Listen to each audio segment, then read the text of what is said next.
ये कहानी ममता की है। बचपन से ही घर में ये एहसास दिलाकर पाला गया कि औरतों को बोलने का हक नहीं है। अरे ममता, जरा जल्दी जल्दी हाथ चलाओ। रोज ऑफिस में देर पहुंचता हूँ तुम्हारे कारण। लेकिन आपका सारा खाना पैक और तैयार भी है। अरे जबान जितनी चलाती हो उतना अगर हाथ चलाती ना तो शायद घर को अच्छे से मैनेज कर पाती।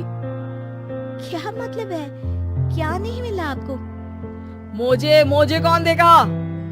ममता भागकर पति को मोजे देती है। वो हर किसी का ख्याल रखती, लेकिन उसके घर में रोज का रोना लगा रहता।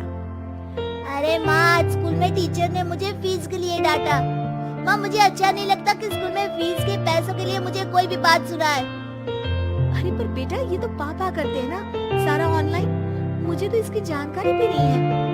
हाँ हाँ, बना लो बच्चों के सामने मुझे बुरा। अरे करता तो मैं ही हूँ, माना, लेकिन मुझे कोई सपना थोड़ी ना आएगा कि बच्चों की फीस जमा करनी है। अरे बताओगी तो तुम ही ना। ममता की अब ये आदत में शुमार हो चुका था। वो हमेशा हर बात के लिए खुद को ही दोषी मानती। एक दिन वो पड़ोस की दोस्ती करती है। समझ नहीं आता यार, मैं इतनी दंग कैसे हो सकती हूँ। बात तो सही भी है ना। अब पति बेचारा नौकरी करे, पैसे कमाए, या फिर ये देखे कि बच्चों की फीस का वक्त है। यार, पता नहीं, मेरे पति तो सारा काम खुद ही करते हैं। वो तो कहते हैं कि तुम थक जाती हो, सारा दिन घर बाहर बच्चे को। ऐसे भी पति होते हैं क्या? ये क्या बात कर रही है? भाई साहब कभी तुझे किसी बात के लिए सुनाते नहीं? किसी कहानी सुनाते। अरे ये पति चीज ही ऐसी होती है कि बिना पत्नी को सुनाए उन्हें चैन की नींद कहाँ आती है। तो तू भी परेशान रहती होगी कि कैसे, क्या, कब बोली। अरे वो तो मुझे बस इस बात के लिए ताना देते हैं कि मैं वक्त पर खाना क्यों नहीं खाती या पार्लर जाकर अपनी साज सज्जा क्यों नहीं करवाती। पड़ोसन बोल ही रही होती है कि ममता की बेटी की आवाज आती है। अरे माँ, क्या हो गया? लग नहीं रहा कि आज आप मुझे पानी भी देगी। अरे कब से खाने के लिए वेट कर रहा हूँ। यार, बेटा खाने की वेट कर रहा है, उसे खाना भी नहीं दिया। अरे 12वीं में पहुंच चुका है तुम्हारा बेटा, उसे बोलो खुद पानी दिया करे। मैंने तो अपने बच्चों को काम करना सिखाया है। अरे यार, खुद की भी तो कोई लाइफ है। माना जब नहीं कर सकते तो किया, लेकिन अब इतने बड़े बच्चों की हर बात मानेंगे तो मुश्किल तो अपने को ही होगी। ममता को पड़ोसन की बात में दम तो लगता है, लेकिन करे क्या? आदत भी तो खुद ही ने डाली थी। ममता घर जाती है कि तभी बेटी आ जाती है। माँ, परसों मुझे एक शादी में जाना है। वो जो लाल वाली साड़ी है ना, उसे दे दो। मैं आज जाकर टेलर से बोलूंगी, वो उस साड़ी से सूट बना देगा।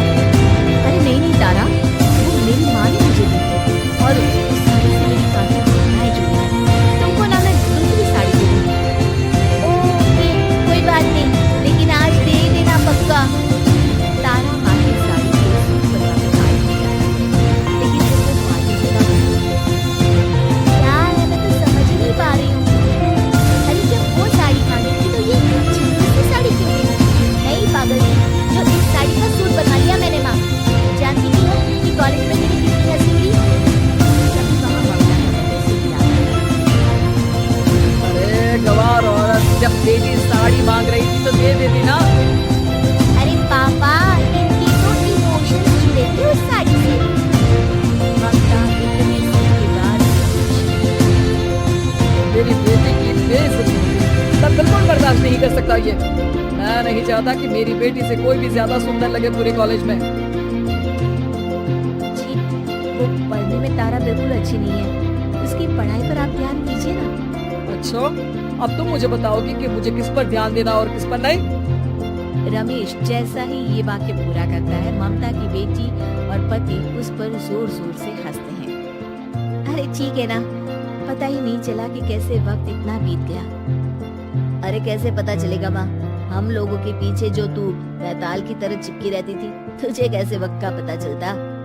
ममता को पहले सास ससुर, फिर पति और बच्चों की तरफ से इस तरीके की बातें सुनकर उसका मन बहुत दुखी रहता था। एक दिन, सुनो ना, बहुत दिनों से कमर के नीचे बहुत दर्द रहता है। कल मैंने देखा तो एक फोड़ा था। अरे ममता, एक बार अपने पति से बात करो, वो तुम्हारा फोड़ा डॉक्टर को दिखा देंगे। अरे नहीं नहीं, वो तो गुस्सा हो जाएंगे। अरे क्यों गुस्सा हो जाएंगे? तुमको दर्द है? हाँ, लेकिन वो यही बोलेंगे कि ऑफिस जाऊं या फिर तुम्हें लेकर डॉक्टर के पास। तो बेटे से ही बात कर ले। अरे वो तो मैं कर लूं, लेकिन फोड़ा है ऐसी जगह कि उसे बताते मुझे शर्म आएगी। लेकिन कुछ ना कुछ तो करना जरूरी है ना। ऐसे कब तक फोड़े के दर्द से तड़पती रहेगी? अब तो सोच रही हूँ कि इनसे बात कर ही लूं, वरना दर्द के मारे कहीं मर ना जाऊं। लेकिन शाम को, ममता, क्या किया तुमने आज? खाने के डिब्बे में कैसा खाना दिया था? दाल खराब हो गई थी। कब की थी? दाल तो मैंने सुबह ही बनाई थी, खराब कैसे हो गई? अच्छा सुनिए ना, मुझे कहना है कि अरे गरम दाल बंद करोगी तो ऐसा ही होगा ना। बेइज्जती हो गई सबके सामने मेरी।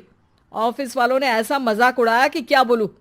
कल से ठीक से खाना देना है तो देना, वरना खाना देना बंद कर देना। बाहर खा लूंगा मैं। ममता, जो पति से अपनी परेशानी बताने वाली थी, वो अब ये सोचने लगती है कि कल से पति को खाने में क्या दे। अगले दिन ममता थकी थकी सी हालत में, आप लोगों के लिए नाश्ता बना दिया है, खाना बनाने की हिम्मत नहीं है आज तो। रात भर सोकर थक गई है ना, इसीलिए तो खाना नहीं बना सकती। हिम्मत नहीं हो रही है, मैं बस सोने जा रही हूँ। बस मैडम को सोने का बोल दो, फिर देखो कैसे सोती रहती है। माँ फिर वही पराठा सब्जी। अरे हमारे साथ के दोस्त एक से बढ़कर एक नाश्ता खाना लेकर आते हैं, आप तो बस। सभी घर से निकल जाते हैं, लेकिन जब शाम को बेटा घर आता है तो घर में अंधेरा रहता है। बेटा लाइट जलाता है। क्या माँ, तुम्हारा भी जवाब नहीं है बिजली का बिल बचाने के लिए? वो बोल ही रहा होता है कि सामने माँ जमीन पर लेटी मिलती है। वो उसके पास जाता है। अरे माँ, क्या हो गया माँ? तभी वहां पड़ोसन आती है। अरे बेटा, तुम्हारी माँ के पैर के पास एक फोड़ा है, जिसके कारण ये लगातार कमजोर होती जा रही थी। मैंने उसे पहले ही कहा था कि घर में बता दो, लेकिन तुम्हारी माँ किसी को तंग करना नहीं चाहती थी। तभी वहां डॉक्टर आ जाता है। अरे इनके ऑर्गन में दिक्कत है, कोई बात है जो इनके मन में खटक रही है। अरे नहीं नहीं, इसके मन में कोई बात नहीं है। कोई काम है नहीं ना इसके पास, सारा दिन बस घर में ही रहती है। देखिए, मैं तो ये नहीं जानता, लेकिन हाँ, इनके मन में हमेशा कोई बात रह जाती होगी, इसीलिए उनकी ये हालत है। अगर आप समय से नहीं ले आते तो हो सकता था कि।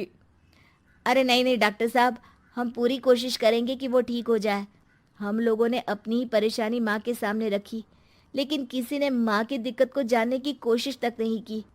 हाँ, मैंने भी ममता को हमेशा घरेलू जरूरत से ज्यादा काम का नहीं सोचा था। ममता को होश आता है और वो खुद को अपने बेडरूम में देखती है। वो उठने की कोशिश करती है कि माँ, अब आप नहीं उठेंगी। हम लोग है ना, हम लोग आपको पूरी तरह से खुश रखने की कोशिश करेंगे।